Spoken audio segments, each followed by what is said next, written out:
తిరుమలలో కలకలం రేపిన విగ్రహ చోరీ కేసులో పోలీసులు కీలక పురోగతి సాధించారు. ఘటన జరిగిన కేవలం 15 గంటల్లోనే నిందితుడిని అరెస్ట్ చేశారు. ఒంగోలు రైల్వే స్టేషన్లో హౌరా ఎక్స్ప్రెస్ రైలులో ప్రయాణిస్తున్న నిందితుడిని రైల్వే పోలీసులు అదుపులోకి తీసుకున్నారు. ఈ కేసును అత్యంత ప్రతిష్టాత్మకంగా తీసుకున్న ఎస్పీ సుబ్బారాయుడు ఆదేశాల మేరకు 20 ప్రత్యేక బృందాలు విస్తృతంగా గాలింపు చేపట్టాయి. సమన్వయంతో పనిచేసిన పోలీస్ బృందాల కృషితో నిందితుడు చిక్కగా కేసుకు సంబంధించిన మరిన్ని వివరాల్ని పోలీసులు సేకరిస్తున్నారు.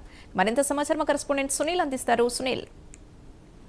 రైట్ సింధు, మొత్తం మీద తిరుమల నుండి తిరుపతికి వెళ్లేటువంటి డౌన్ ఘాట్ రోడ్ లో ఉన్నటువంటి 7వ మైల్ దగ్గర ఉన్నటువంటి అతిపెద్ద ఆంజనేయ స్వామి విగ్రహాన్ని కింద సుమారు 2000 సంవత్సరంలో కొంతమంది భక్తులు ఉంచినటువంటి ఒక అడుగు పరిణామంలో ఉన్నటువంటి చిన్న విగ్రహాన్ని ఏదైతే 22వ తేదీ తెల్లవారుజామున 3 గంటలకి గోవిందమాల ధరించినటువంటి ఒక భక్తుడు తీసుకెళ్లినట్లే ఏదైతే పోలీసులు విచారణలో తేలిన పరిస్థితి ఉంది.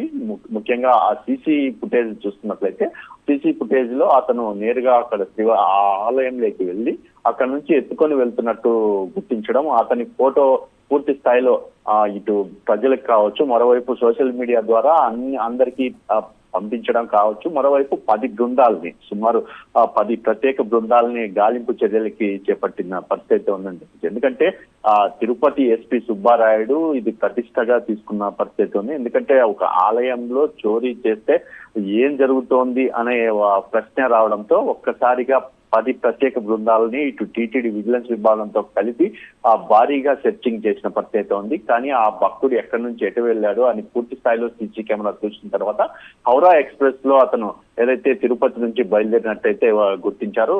ముఖ్యంగా ఒంగోలు వద్ద అతన్నైతే గుర్తించి అక్కడ రైల్వే పోలీసులు ఒక్కసారిగా అతన్ని పట్టుకొని అక్కడి నుంచి ఆ విగ్రహాన్ని అయితే స్వాధీనం చేసుకున్న పరిస్థితి. ఏదేమైనప్పటికీ పోలీసులు చాకచక్యంతోనే పూర్తిగా కేవలం 15 గంటల్లోనే సుమారు ఆ వ్యక్తి దొరికాడని చెప్పేసి తెలిపిన పరిస్థితి ఉంది. ముఖ్యంగా మొదట 10 టీంలను పంపించినప్పటికీ మరోవైపు అటు ఒంగోలు, నెల్లూరు 3 జిల్లాల నుంచి ప్రత్యేకంగా 10 టీంలు, మొత్తం 20 టీములతో ఈ సెర్చింగ్ చేయడంతోనే పూర్తిగా అతను దొరికిన పరిస్థితి ఉంది.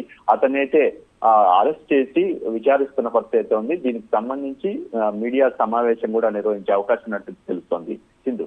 Right, thank you Sunil.